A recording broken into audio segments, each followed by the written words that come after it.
Now I will describe how to appear before a judge and what you may expect. First, respecting the court always means being on time, so make sure you come to court at least 15 minutes early. Be polite and always address the judge as Your Honor when speaking to him or her. Second, don't be afraid to turn to the judge and look at him or her in the eye when you testify. Judges like eye contact and regard it as a sign of an honest witness. Don't worry about being nervous. The judge knows it's natural to be nervous when testifying. Third, the judge will be most concerned with hearing whether you are in fear for your safety, and if so, why. Try to focus on the most recent incident of violence that caused you to seek help. Also, instead of making general statements such as, "We were arguing," be very specific. Examples of specific testimony are, "We argued and he punched me in the face," or, "He raised his fist to me." The more specific you are, the more believable you are. Therefore, be prepared to tell the judge about your injuries and any injuries to your children. Fourth, don't lose your temper and do not argue with the judge or anyone else. Fifth, always be truthful. Even if you're asked about something that you're not proud of, answer the question truthfully and ask for the opportunity to clarify or explain why you did what you did. Once the judge makes a decision after granting an emergency order of protection, the 50B or 50C must be served on the abuser for it to be in effect. Deputies with the Forsyth County Sheriff's Office will attempt to locate the abuser and serve them with the papers explaining any order the judge may have put in place. If you do not have an attorney at the 10-day hearing, then you will provide the judge with the necessary facts surrounding the abuse. You must prove to the judge that the defendant abused you, threatened to abuse you, put you in fear of being abused, or has been stalking or harassing you. Additionally, if in your complaint you requested additional protection like custody of your children, or protection for other members of your household, you must convince the judge that such additional orders of protection are necessary. Therefore, you will need to contact any witnesses who saw the abuse or your injuries. Notify them as soon as possible about your court date and ask them to come. Please be aware that written statements, notarized or otherwise, are not accepted in court in place of a witness's in-person testimony. Practice telling your story before you come to court. You may find it helpful to make notes about what happened, such as time, dates, places, and who was there. If you received injuries, make sure to tell or show the judge. Take pictures if possible to show in court. Speak loudly and clearly. If an attorney says objection while you're speaking, wait until either the judge or your attorney tells you to answer the questions. You will need to tell your story again at the 10-day hearing. After you tell your side, the defendant will be allowed to ask you questions. Then the defendant will tell their side and you can ask questions. The judge will make a decision about whether to grant a protective order for a year.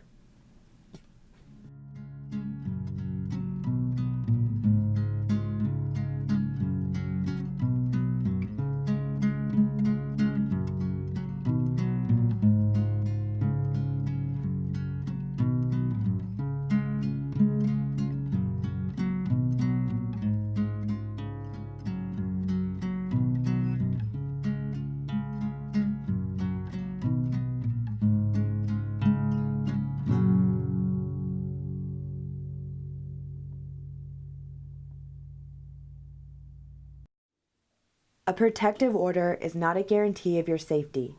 You need to develop a safety plan to keep you and your family safe. Please discuss any concerns for your safety with SOS staff or contact the Family Services Incorporated Domestic Violence 24-Hour Crisis Line at 336-723-8125. If the person against whom you have a protective order continues to contact you, you should call the police or sheriff to report this as a violation. A safety plan is a combination of ideas to protect you and your family in the event that you are threatened or abused.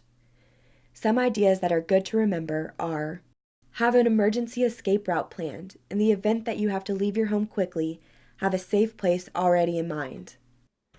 Keep money, extra keys, important documents, or copies of them, and some clothes hidden in case you have to leave quickly. Teach your children how to dial 911 and develop a code word for use with your children and friends so that they know when to call for help. Please discuss any concerns for your safety with SOS staff or contact the Family Services Incorporated Domestic Violence 24-Hour Crisis Line at 336-723-8125.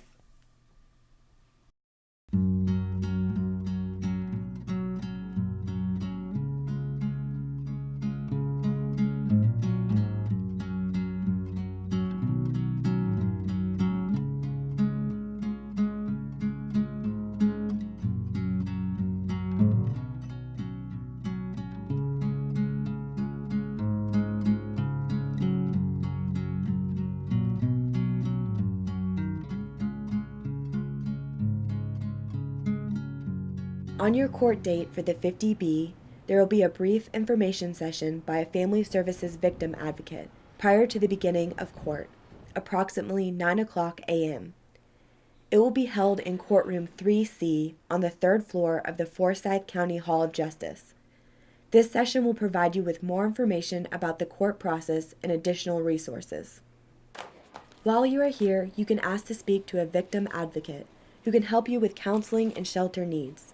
You may also ask to be referred to the Department of Social Services for help with emergency food stamps, child support enforcement, child assistance, or Medicaid. If you know that there's also a criminal case open, please ask to speak to someone with the District Attorney's Domestic Violence Unit. If you want to change or dismiss your order, you must come back to Safe on 7 to file a motion. You will then be given a 10-day hearing. The Family Services Domestic Violence Crisis Line is available 24 hours a day, 7 days a week, at phone number 723-8125. If you are in need of advocacy counseling or safe shelter, please let us know, or you may call Family Services Incorporated at 723-8125. You and your family deserve to be safe. You may feel overwhelmed by the amount of information you will receive here or are asked to provide. It is not our intention to pry into your personal life or overwhelm you. We want to make sure you know all of your rights and are offered all of the services you may need in order to feel safe. Please let us know how we can help you do this. If you have any questions, please ask.